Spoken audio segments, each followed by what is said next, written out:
So to kick right off, I would invite upon our moderator, Dr. Renard, once again, back on stage as our moderator. All right, and also we have Ms. Sarkunan, from Executive Chairman of Knight Frank Group, also known as Sarki. All right. Then we have Mr. Raj, Head of ESG Strategic Management from Cagamas Berhad. Last but not least, on the panelists, we have Mr. James from Experian. All right, I'm pretty sure it's a good discussion, so stick around and let's get started. Over to you, Dr. Renard.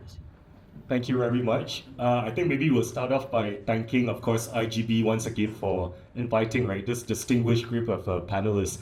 The topic that we'll be exploring this afternoon is shaping a resilient future through collaboration, inclusion, and innovation, like how strategic impacts are actually achieved, like through scalable outreach.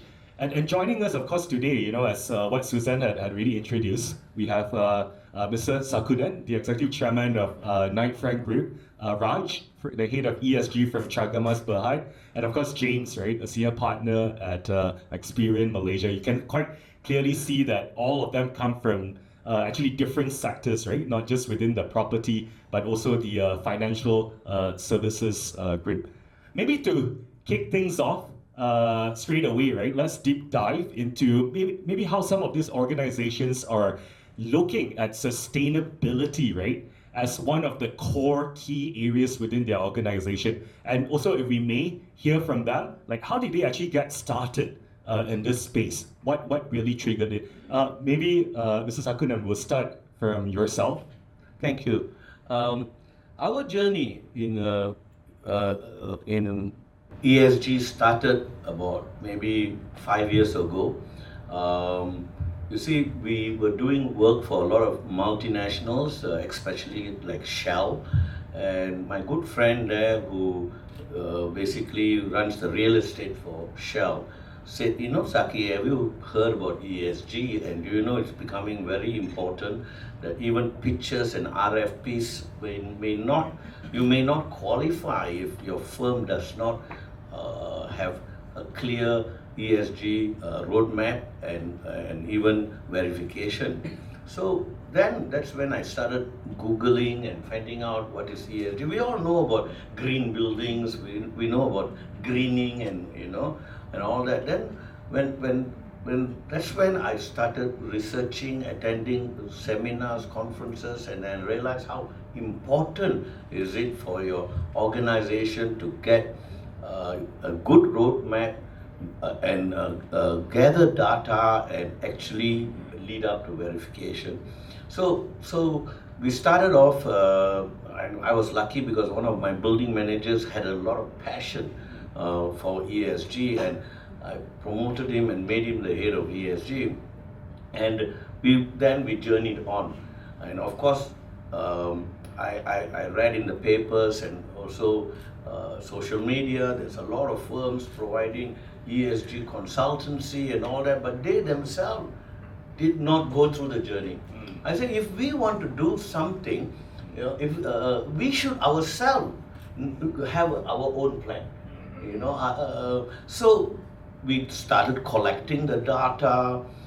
Initially, it was quite tough in terms of people were not receptive. The admin staff say, hey, I got so much of work to do, and what you're asking me for all this data now, And so we had to go through a total re-education of our admin and finance staff as to how important this is. And that's how our journey started. And of course, our journey continued on after gathering the data and all that. We came up with our roadmap. We want to be carbon zero. And then at the end of the day, I sat back and said, okay, we have done this. We have got all our data, we've got our roadmap, we've got our ESG report out, but who is going to verify this?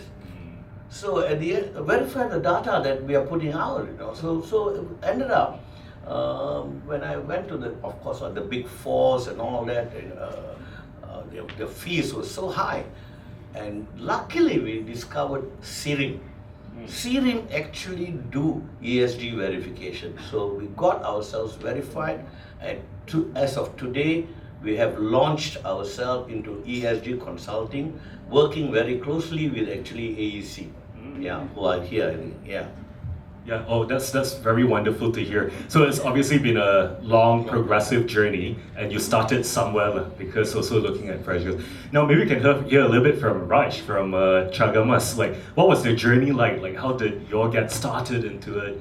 And maybe you can share a little bit of color around, how does, someone in the financial services industry, more or less, right, approach sustainability or ESG? Sure, thanks Doctor, and thanks IGB for having me. Maybe a 30-second plug on Cagamas, because I'm sure some of you may not have heard of what's Cagamas. So we are the National Mortgage Corporation. We were founded in 1986. We work behind the scenes to make sure that everyday people like you and me can afford your homes at a reasonable rate. So how we do that is we provide liquidity to the banks, essentially money, so that they can use that money to give out more loans. It's a very short pitch about Cagamas.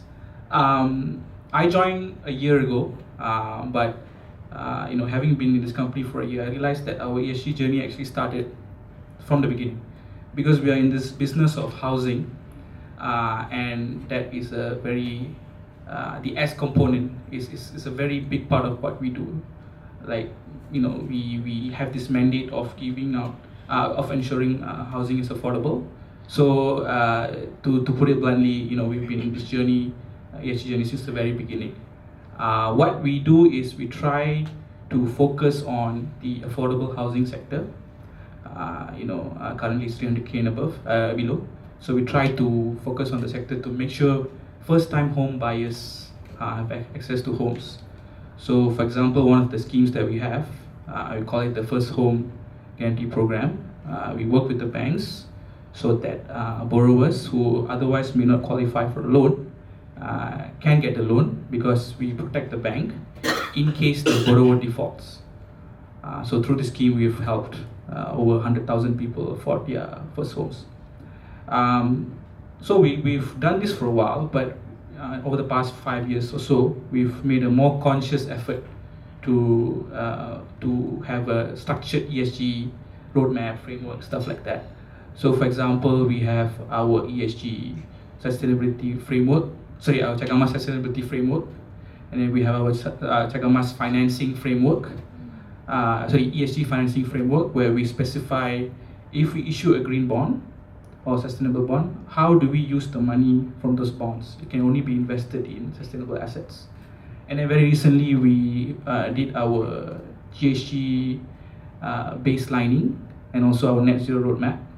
And now we're working on ensuring our NSRF reporting compliance. So I would say, in summary, we've always had the focus on ESG. It's just now we are structuring it, making it more visible and putting it out in the open, what we're doing. So thank you. Yeah, but maybe just to explain to the audience, right, in sustainability, there's a lot of abbreviations and acronyms, right? So one penalty, I think, for Raj was that he mentioned NSRF. How many of you in this room actually know what that is?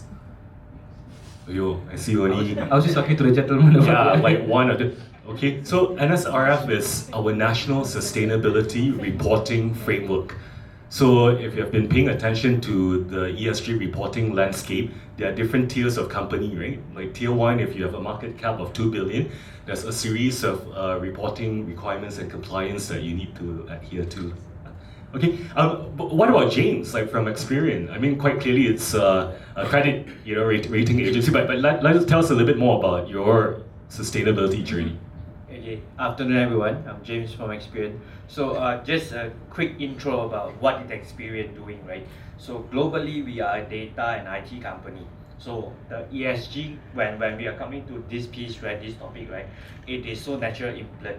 So back in 2019, we have our framework started, right? But as locally, here in Malaysia, Experian is a credit bureau plus a data and IT company. So a credit bureau is the main business that we are doing here. So to share a bit more on how do we contribute to the ESG?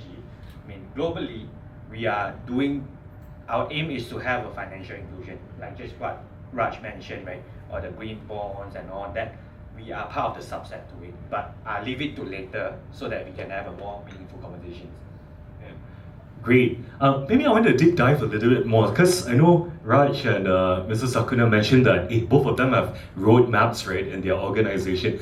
But then one of the critiques that we hear is sometimes you have a lot of roadmaps, but you don't see the roads being developed, right? So how are they actually navigating through that? How do you turn your roadmap into execution, something that's more tangible? Maybe you can share some light about the processes, the journey, and maybe some of the challenges that you have taken. Yeah, you're absolutely right. Every firm has got some sort of a roadmap, nice glossy pictures, everything green and all that. And do they really go through the journey? Is there the journey? And I can tell you the roadmap is not really a road per se, like a normal tar road. It's actually a very rocky road.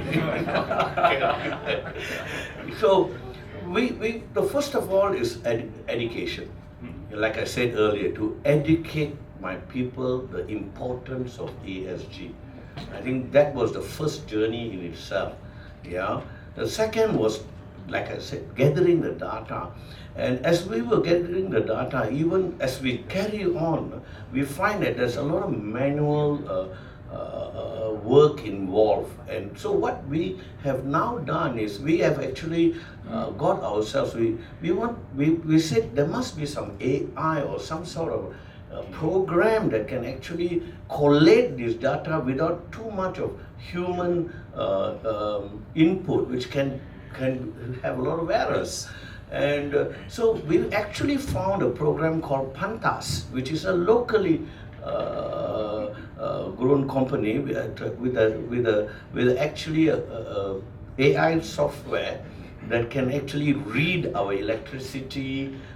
We just have to scan it in, and then it will gather all the data up, and then the input is done on a monthly. So I have a dashboard that can see. It's not an end of the year report, you know, and that's what a lot of people say. Oh, you end of the year, I have to now fill up all this thing, I have to get the data and all that. It is a monthly. Wow. So every month, HR, whoever, they have to fill it up in order to, I can see the dashboard. So the journey is actually educating yourself continuously. It is not like something that you do, you have a plan and then you just follow the plan. That plan continues to change. It is evolving day and day. So it's not static. It's never a static roadmap. It's always updating with latest technology, latest events, you know, what may happen out there. That's been the journey. Like I said, it is a rocky road. Right. And also with all the upcoming changes in policies, regulation, requirements, sustainability is quite challenging, don't you agree? There's so many different data sets, right? Like climate, supply chain, human rights issues. And what about Cagamas? So we try to think about it in two perspectives. Internal, which is what we can control, and external, which is a function of our counterparties. That's one. So internal, for example, not to get too technical, but scope 2, right? Scope 2 is primarily your electricity usage. So we have one office. So we figured out, how best can we reduce things that are within our control, such as scope 2 emissions. So we figured, by having smart lighting, things like that, and also our data, right? If we move it to a cloud provider that uses solar energy to power the cloud center, you can directly reduce your emissions. So we try to put our efforts into this kind of things where we can get very quick results. The external things which depend on our counterparties, like the banks where we buy the loans from, that it's a bit more staggered. So we try to have more realistic kind of milestones. So for example, we try to work with banks who have net zero plans. Because when they reduce the emission, it directly helps us reduce our emissions too. So that is, for example, one method we take. So I mean, I also agree with Saki, sorry, that the plan is not fixed, right? Your net zero plan is only 2050, but when you look at our plan, our milestones are like maybe up to 5 years, because things after that you don't know, right, what's going to happen. So you have to continuously update it and change it also. But as much as we can, we try to focus on the short-term wins, and for the longer terms one, we try to have very clear a clear plan, like the example I just provided. Yeah, great, I think thanks for sharing. Maybe we can move on to our next segment, right? So if you look at the theme of IGB, it's shaping sustainable communities together. So partnerships and collaboration, quite clearly, is also an area that is very important in sustainability, right? We say that no man is an island. If you want to achieve the goals that you have set, you actually have to work with different partners, understanding what their key strengths are, so that you can create synergies together, right? Maybe from Experian on your side, right? How are you focusing on such collaborations and partnerships? Yeah, you mentioned a key point here on what Raj mentioned, the scope 1, scope 2, right? Globally, in Experian, we have really reduced 82% of the emission target that we set for 2020.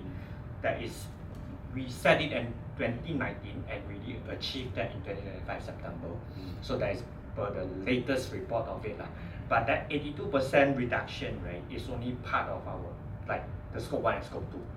Majority of it in the scope 3 that we rely on the other partners as well. So this is kind of an ecosystem-wide issue that we need to have collaborations. Now in Malaysia, we are focusing more on data. Like I mentioned, we are credit bureau, data and IT company. So here we are looking more onto data. The data gap that we have today is the main thing that we are looking at on how we want to improve later on. So a question to the ground here. Just any one of you know what is credit score and what's your credit score? Just a single hand. Yeah, exactly. So this is the data gap that we are trying to achieve, and we are trying to collaborate with all the partners that we can achieve to. Like for example, like AKBK, that is the most, the safest one in the country that you can reach out to, and maybe some banks and some others financial entities. Yeah. Yeah, so that's very interesting, right? When James asked a question to the floor, how many of you in the room actually know what your credit rating score are? I saw there was only one hand raised. So it means that we still have room to actually work on, right? And I think awareness sessions like that are great. So maybe after the end of this panel, everyone can actually approach James to see what are the next steps, right? And just to add on, right? When we are saying about the sustainability, the ESG kind of things, right? These are the new economy that we are moving in, right? And if we are to talk about the new economy, imagine the people here are not yet ready. Because the green financing, yes, financing, but what then? It's about the credibilities and all that you need to have beforehand, right? I think that is so important.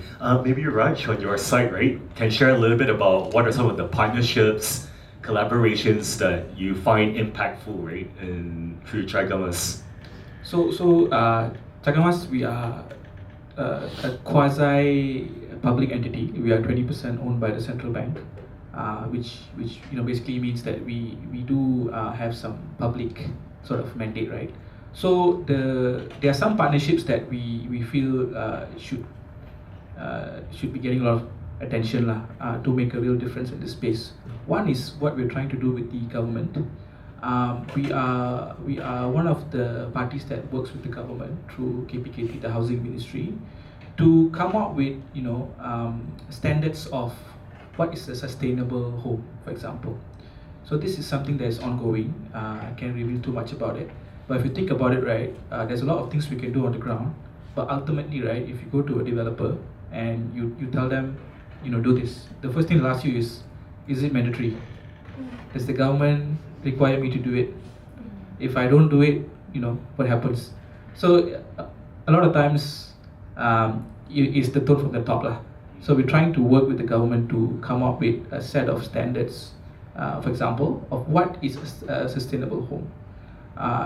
We have a lot of entities, infrastructure around this already. We have greenery, we have a lot of good sort of components, but what's missing is the sort of mandate or the endorsement by sort of an ultimate body, which is the government. So this is something that we're trying to work on, and we as Cagamas, we feel we have the expertise to contribute because we are in this housing business, right? The other part of the collaboration that we're also working on is with sort of international bodies like IFC, ADB, who they have the experience of working in other countries where they try to influence sustainability. So for example, for ADB, right, we just came up with a report, you can find this online, where we try to have a first step of what is a minimum standard for sustainable housing. So things like, the design, right, has to allow sunlight through. So again, all this builds up to a sort of standard, a singular standard in the country, where you can use the standard, anybody, developers, banks, to sort of determine what's a sustainable home. So I guess this is the part that we are trying to push forward, or at least in my role, I'm trying to push forward. So we can see some difference from the top down on this. And sometimes it takes a while to manifest, right? Once you have a plan, the execution does take a while before you see the results of your hard labor. Correct. Mr. Saki. Yeah, in terms of collaboration, I think the first most important is, our scope 3, our vendors and suppliers. Scope 3, for those who don't know, it's actually indirect emissions, right? Yeah. So it's not emissions necessarily that comes from your business, but it could be suppliers, vendors. So of course, when we got ourselves towards the end, towards later on was getting our scope 3 right. So we started interviewing and questioning our suppliers, and when we found they are lacking, we try to help them in order for them to meet our requirements. That's our first area of collaborating. And of course, you have the G side of things, governance. Frank being one of the leading real estate service provider, and estate agency is always tagged up with the AMLAM, anti-money laundering, etc. So we are now working very closely with Bank Negara to ensure how real estate agency firms know your client, disclosure, those sort of things. We are working very closely with Bank Negara. So we collaborate with Bank Negara externally as well. In fact, Kit Wee, my group managing director, attends regular meetings with Bank Negara on this issue.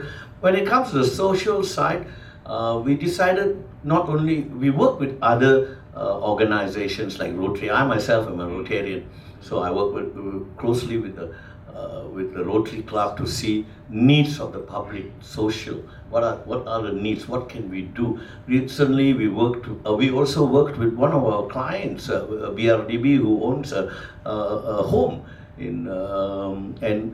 since we are property managers, we say, what can we do to help you? And true enough, we found that there's so much of things to do in the home, like repair this, do that. So we sent our technical team over there and got it all sorted out for them. So that's collaborating with your clients, with Rotary, etc. So at the end of the day, you got to open up and see who you can do and collaborate with. Yeah, like bring the different stakeholders and community together and see where their strengths are. I was quite interested when you mentioned a little bit about how you're guiding your suppliers, right? Yeah. Is this only temporary, or will it come a time when you actually put your foot down and say, if you're still not complying to our ESG requirements, we will put you on a blacklist? Like, is that something that, I guess, that's something that we don't crosses your mind? We don't want to do. At the end of the day, we don't want to do that, but we haven't reached that that stage yet. We haven't. So we'll make a decision at that stage. Okay, Yeah. but so far it sounds like it's quite positive. Positive. Okay, great. I wanted to touch a little bit also on matrix, right? Like, because in sustainability they say you cannot manage what you don't measure. And particularly in the field of sustainability, with all the reporting, right, you could easily have 300 plus matrix and indicators, right, cutting across the environmental, social, and governance areas. And I think Mr. Saki had already shared earlier, right, that the process that they have to go through is quite onerous. You have to collect the data, you have to break it down, you have to analyze, you have to get it verified before you can actually put something out to the public.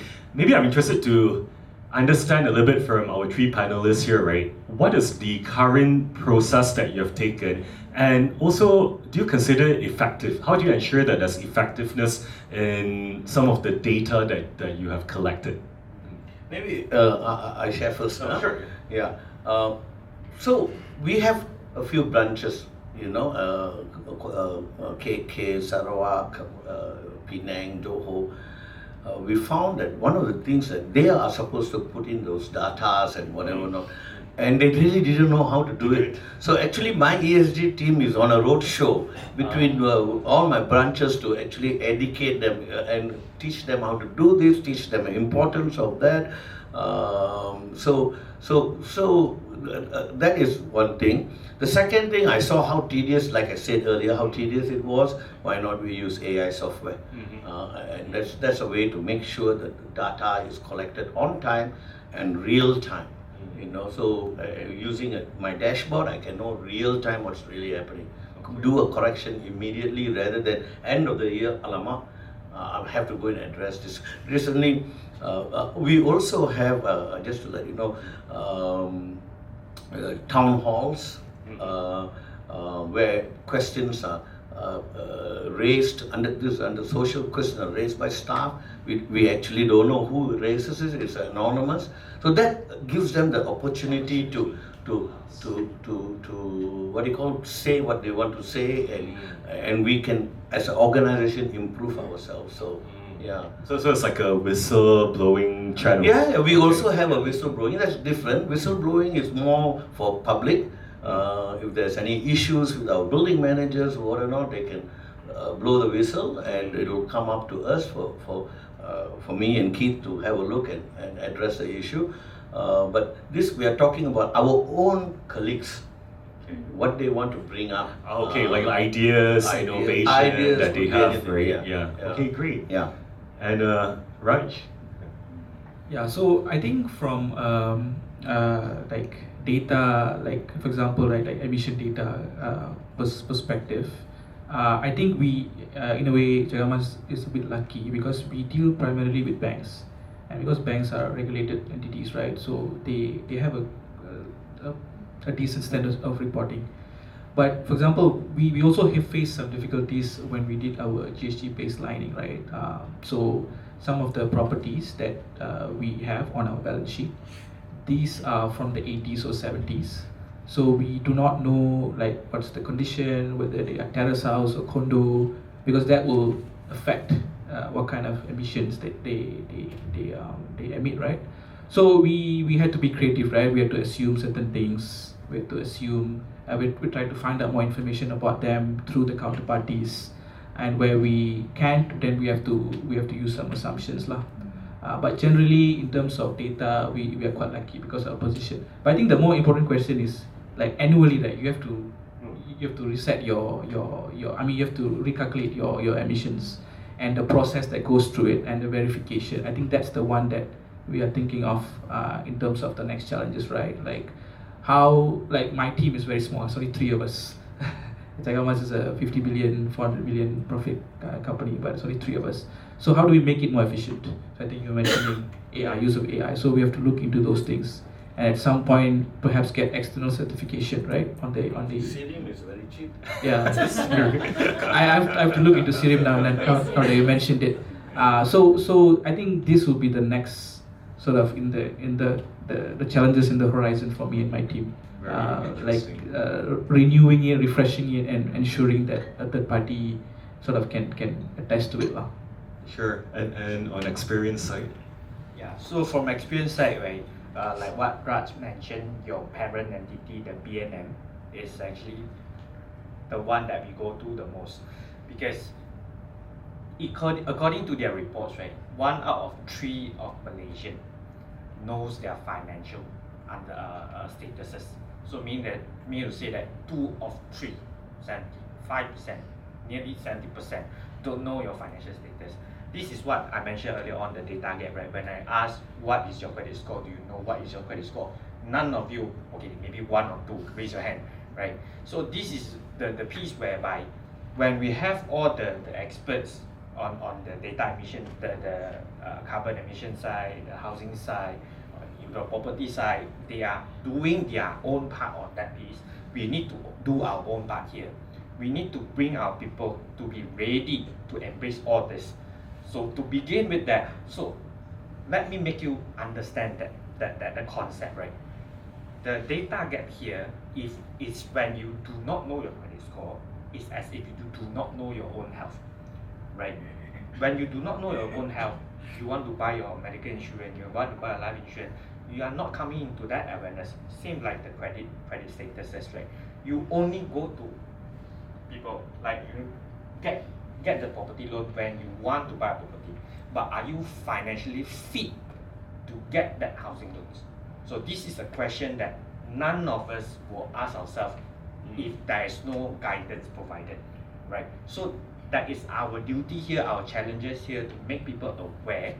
Hey, look, you need to check in before you even go to all these people. We are not, yes, we are helping bank to make more lendings, but in the same time, we are also helping people like all of us here to leverage the resources that we don't really have on hand at the moment. So that is the part of the program that we are running. And also we did, like you mentioned, like Mr. Saki mentioned just now, roadshow is also one of the I would say effective tools, because we did join in for the Madani government roadshows to distribute on the credit reports to make more publics know about their own statuses. Yep. Yep. So maybe after this, I think 90% of the room will be coming to you to find out what their credit score is. Yeah. But I think one key topic that I thought was quite interesting, right, was AI. And actually in the past 6 months or so, actually there's been a lot of mentioning of AI and data centers, you know, good and also bad. The good side is efficiency, productivity. You have got even a agentic AI that can help you sieve out, right, some of the data sets. The negative side is some of the protests that we've been hearing. Data centers use a lot of energy, water, land space, right? And even not just here, actually in the US also, right? There's a number of protests that has come up. Just curious to find out the views of our expert panelists here, right? Where do you see this future going, right? The intersection between AI and sustainability. I mean, since we are diverting slightly, but I'll tell you something that I realize. You have to embrace AI, but you have to embrace the fact that your people must know how to use AI. Now, some people just use AI and come up with their report or whatever, graphs and charts and all that, and they think it's done. Now I'm educating my colleagues to how to scrutinize the AI's report, how to see the gaps, you know, so that you can use AI to help you to do your reports or whatever not, your graphs, charts, pull data from anywhere and everywhere and come up with something. But now the training has to be to teach the human how to interpret, how to pick the mistakes and take a step back and see, hey, this is not quite right. But the problem is more and more young graduates I'm seeing that come through my office, they totally rely on AI. They don't know how to question because they themselves don't know. So sooner or later, us people, the senior people who used to do things manually and Do your own research, write all things, take a step back. This kind of experienced people will be more valuable. Because at the end of the day, you can have so many graduates rely completely on AI and have no knowledge what they are doing. So there will be a demand for some more senior people who really understand to scrutinize that. So you still need some sort of judgment. Yeah, that's But I think to sum up, I think a fool with a tool is still a fool, right? So you need to know how to use AI, right? Any thoughts, Renard? Yeah, so I think from my perspective, if you are within a small team in your entity, right, a small sustainability team, and the challenges of being in the sustainability space is huge, right? You have to do reporting, you have to keep track of things, you have to come up with new initiatives. So I think AI is very useful too. So even in my own team, the team of 3 people, we rely heavily on AI, and we try to use it for, I guess, things like reporting, research, things like that. But of course, eventually you still have to use human judgment to validate it. So I think in this whole sustainability journey, AI definitely can help, especially in this space and time where budgets are cut, resources are stretched. You don't get the additional headcount you want. So it's for me, from my personal experience and from my team's experience, it's definitely very useful to accelerate the journey from where you are to where you want to be. But of course, at the end of the day, human touch is needed. Can I just add one more thing? Yes. Some of my young graduates, they've done their thesis and whatever not. They just come through, right? And you say, hey, what was your thesis about? And then he gives a topic, then say, can I have a look at it? You have a look at it, and then you see the conclusions and all that. So, and then you ask, how did you come to this? Blank. Because I made the thinking, not him. He didn't actually make the conclusion, and that is the danger of AI. Over-reliance on AI. Over-reliance on AI, interesting. Yeah, I guess, just to follow what Mr. Saki said, right? I guess the key word here is critical thinking, right? The critical thinking is a must for us all human here, right? In Experian, yes, we are a data and IT company. We are definitely in our blood. Part of the AI is in our blood, right? We are consistently looking up how we can leverage more on AI, like what Raj said, the reporting, the product, the services. But ultimately, we must have a maker and checker, right? So the maker can be AI, but the checker, well, it's up to you whether you are capable to check or not, right? But make sure we learn all out. So that is the key message here. Yeah. I was told that we only have less than 10 minutes, right? So maybe my last round of questions very quickly is, what are the future aspirations for each of your organization, right? Where do you see it heading in terms of your sustainability journey? Maybe we can start with Raj since you're holding the mic. So I think because we have that policy mandate of housing the nation, right? I think the future for us is to ensure that the S part gets as much attention as the E part, right? Because everybody, when we talk about sustainability, it's still a bit environmentally focused, but we want to ensure that the S part is there. So for example, right, when you talk about housing, for the last 30 years, it's always about how do you help people afford their first home, right? Whether they can get the keys to their house. But increasingly now, you have to think about can they get the keys to the house and also stay in the house with the lights on? What if after you get the keys to the house in 5 years you lose your job? Can you continue to stay in the house? What kind of support? Who supports you? So we try to think about that question, this kind of questions. And another thing is, we are becoming an aging nation. We will become an aged nation 2048, I think. So this kind of people, right? Your elderly parents, uncles, aunties, their challenge is they probably already have a house, but they don't have income. So how do you turn that house into an income stream? So these are some of the things that we think about, and we try to come up with products to address this. So, for example, for the aging nation problem that I mentioned, we have a reverse mortgage product. Essentially, you have a house, you pledge it to us, and we will give you an income stream against that house, and you can stay in the house until you pass away. And even after you pass away, your children have the right to buy back the house from us. If not, we will sell the house. So I guess what I'm saying is the challenges of the S side of things is changing, growing, and housing is not just about, can I buy a first home? Can I afford the down payment? But there are multifaceted problems with housing. And that's what we're trying to do. We're trying to ensure that we remain relevant to address the housing challenge. And we don't want the E part to, I mean, of course E part is important, but it requires, the S part requires as much attention to the E part. Yeah, that's all. Very interesting, the reverse mortgage. Yeah, in fact, we are in their panel. Yes. For us, I think my future aspiration is we want to help the SMEs reach their goal. And this is something that I'm watching, because we have listed companies, guidelines and all that, and they are reaching their goals. But these SMEs are suppliers to bigger and larger companies who are already there, and they are part of Scope 3. How are we going to help these people, for the entire nation I'm talking about, that they get there?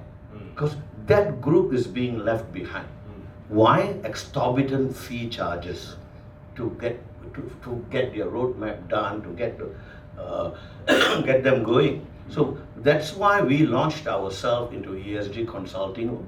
Even though we are being a real estate firm, we've gone into this to in fact, we are actually collaborating with AEC, who's also ESG consulting, for us to learn as well and to work together to help a lot of these SMEs to reach their target. The other thing that we want to, I have two departments, project management department and of course the property management department. These are one of the two departments that I think we can definitely, when we do the internal fit outs and all that, sing to our client, hey, why not you get your well certification and we can help you.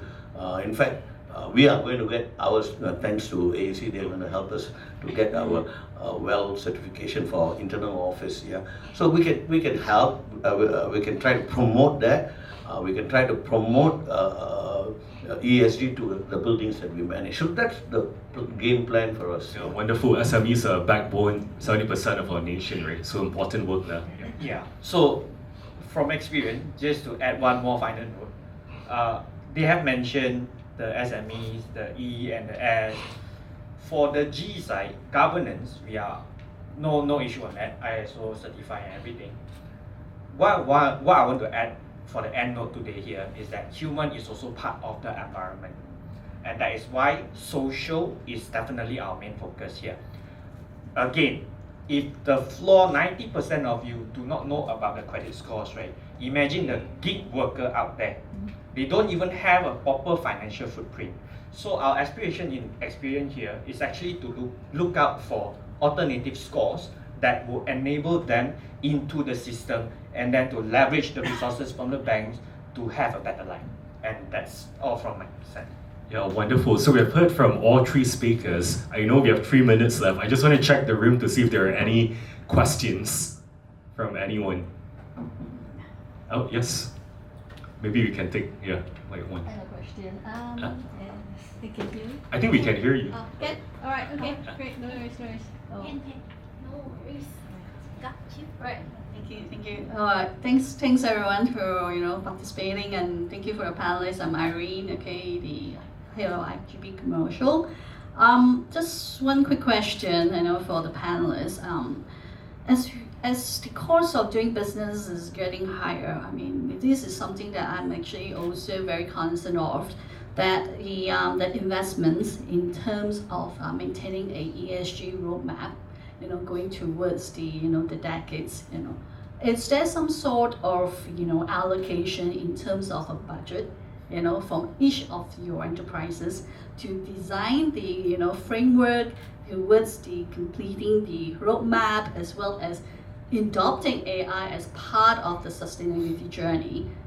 That's something I would like to be able to get some form of awareness, in terms of, is there some sort of all these important initiatives are fully supported, going towards the next milestone of decades. Thank you. Anyone wants to share what the current direction is? Yeah, maybe us here, we share first, because always we share last, right? Yes. We share first, Go ahead. right? So in next period, we do have a certain resources or budget allocated to do all these kinds of awareness. Like in last year, we do have a financial literacy month, and I don't think it's last year, but this year, maybe on March, somewhere there, we do one round where we distribute free reports to everyone to just let them know what is your credit reports, what is your credit status. And in fact, I've just gotten my management blessing to share with you later on. We are distributing 200 credit reports for all the audiences that has registered for this event, in order to support what we have mentioned earlier on, the aspiration to raise the awareness on the credit, to make people ready to the new economies. Yep. Maybe I'll just add on very quickly. So the short answer to the question is yes. I think at least at Cagamas we're quite lucky to have management who understands that you need allocation for this, especially if you have a lean team. But we also try to sort of recover that investment on the product side, on the revenue side. So we try to introduce green products, which will generate returns that can hopefully offset this. So we try to think of it as you invest now, you get back later when you have the expertise to have products on the green side. It's always cost versus benefit. Right? Why do I have to spend? In fact, I was with Keith, my group managing director, just now, and we want to go for our well certification. It's going to cost us something like about 50 to 60,000 ringgit. So the question was, what return is going to bring? I always look at returns in tangible and intangible returns. While there may not be tangible return, but certainly the intangible return is the fact that now that every RFP we fill up, we get a lot of RFPs from local conglomerates, MNCs. They always ask, what do you have this, do you have that? And I see that as the intangible benefit, the fact that we can fill up the form and get approved. That is the intangible benefits, I would say. And of course, we also ventured into ESG consultancy because we thought we can recover back some of for the investment that you have done. Right? Wonderful. We've run out of time. Please join me in thanking three amazing esteemed panelists for sharing their thoughts and ideas.